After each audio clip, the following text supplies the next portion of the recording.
What's up, Porsche fanatics? Will here with Rennthusiast, and I'd like to welcome you to another Porsche 911 owner story. This particular interview is very interesting to me for a couple of reasons. Number one, it is a Petrol Blue 1980 Porsche 911 SC, and I absolutely love Petrol Blue. It's one of my favorite colors.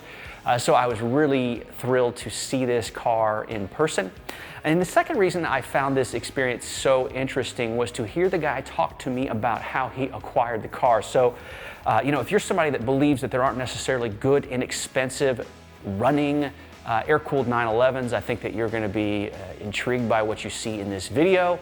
Along those lines, Brian, the guy who I interviewed, walks us through, how he kind of struck the financial deal with the seller.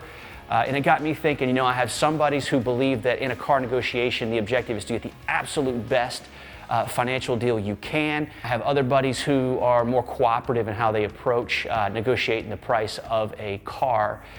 So I would love to hear how you approach negotiating for Porsches or any cars for that matter. Before we jump into the interview, I'd like to invite you to subscribe to this channel. I do owner interviews like this one quite often, and I also cover content on my Porsche 911s. I have an 86 3.2 Carrera, I have an 07 turbo and 6-speed manual, and then I have a Polar Silver 993 that I'm currently having modified. So if you'd like to follow along with that, please subscribe, and also please give me a thumbs up on this video. It helps me out with the YouTube algorithm. Brian Donahue here. I live right in Charlotte, North Carolina. This is my 1980 911 Super Carrera, finished in Petrol Blue. And as you can see, it is the epitome of a driver quality car. The way that it presents itself is the way that I purchased the car, out of a barn in central Alabama by its former owner, who had owned the car since 2002. The car is in rest of the world car, so it was imported over from Germany through a port in Miami, and have some documentation photos of that and the original interior. As you can see, the patina here of the quality of the paint is subpar, to say the least, but it kind of is special to me because it goes along with the story. It's got over 200,000 miles on it. It is said to have been rebuilt, the engine. Again, I have no documentation of that, so I believe the engine to really never be cracked open. It's got the 915 5-speed gearbox, which I was not a fan at first. It took some begging and confusion to get the car home because I didn't know how to drive it, quite frankly, and it's got many quirks to it. The car's been fantastic to me thus far. It's got some oil leaks as to be expected, nothing too terrible. The only thing I've done to it so far is throw these sticky Indy 500 tires, which I've come to love over the years in different models, and they were cheap as anything. I think I had $450 all in all, and it completely changed the dynamic of the car. It goes down the road straight, it turns on a dime, stops on a dime. It's just fantastic. So my passion with the brand of Porsche actually began as a 3-year-old. I was shoved road and track magazines by my father down my esophagus, and he actually owned an Alaska Blue 914, as you can see back there, my whole life, and he still owns it today. So the memories of rebuilding the 2-liter and punching that engine out really got my emotions turned up on the brand and the heritage behind it, and the idea of having the iconic 911 was always a dream of ours. And these cars, I've found it's such a shape that's timeless, and it's incredible. So the experience of owning one was always a dream of mine, and obviously a 964 or 993 was sort of at the top of what I wanted, but when this one came up at the deal that I had found it at, it was just something that I could not say no to.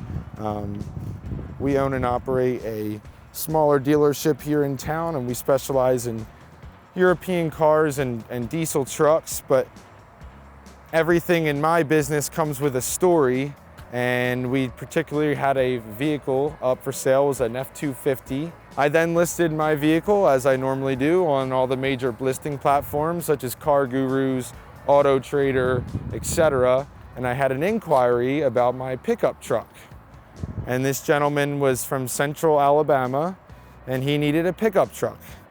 And he says that he needs to clear out his stable to fit this massive truck in his garage. And he said, you know, I asked him, if any car guy would, hey, what do you got for sale? And about the third vehicle that he came on was a 1980 911.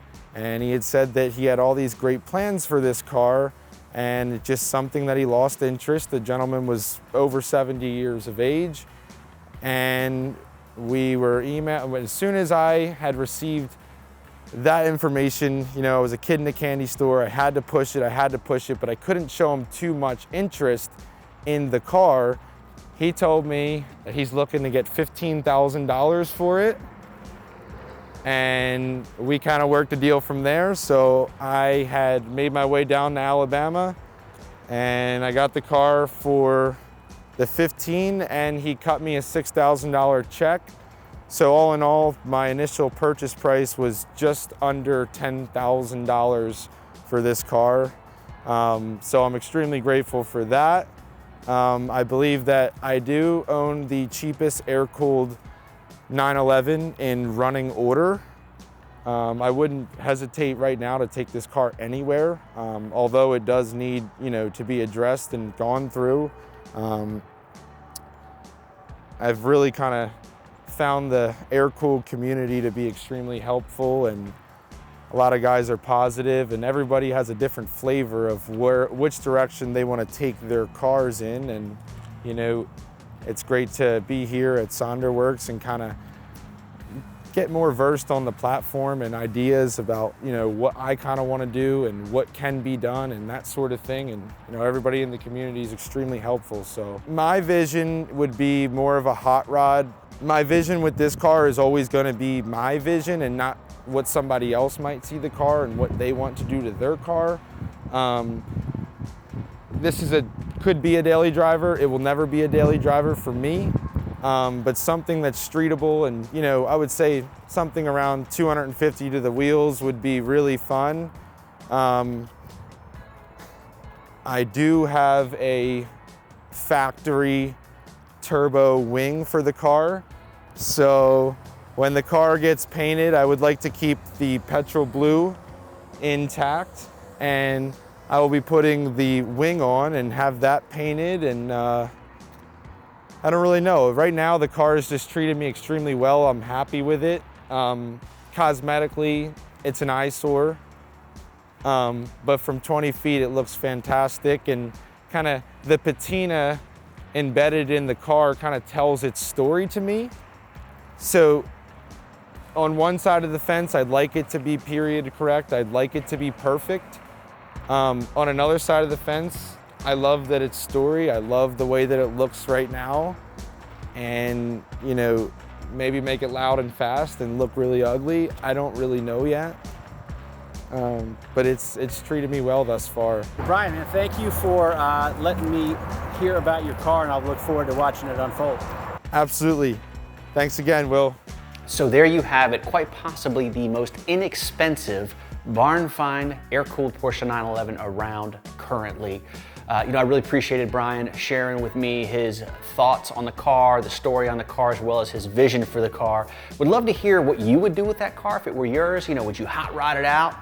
Or would you return it to stock? So definitely weigh in the comments there. Brian also owns a 996 Turbo with the X50 package on it. He has agreed to allow me to interview him about that car. I'm not super familiar with the X50 package, so excited to learn about that from him. Along the lines of 911 owner interviews, I am looking for more folks who are interested in being on the channel. So if you would like to be considered, please message me on Instagram at Rennthusiast TV. I'm located in North Carolina, so you know, I really need you to be in my vicinity. If you're interested, please hit me up there. I really appreciate you checking out this video. I'm out of here.